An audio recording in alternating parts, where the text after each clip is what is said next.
Learn Igbo sentences with Mgbe Ozo. Mgbe Ozo means next time or later. Igbo English. Aga m abịa mgbe ọzọ. Aga m abịa mgbe ọzọ, meaning I will come next time. Ọ ga-eme ya mgbe ọzọ.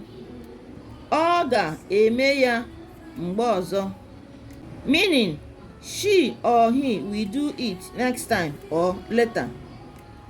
Aga m enye ha mgbe ọzọ. Aga m enye ha mgbe ọzọ, meaning I will give them next time. Anyị ga-ahụ mgbe ọzọ. Anyị ga-ahụ mgbe ọzọ, meaning we will see later. You can see that here we use mgbe ọzọ, meaning next time or later, in making these sentences. Like and share our videos. Follow us for more. Bye.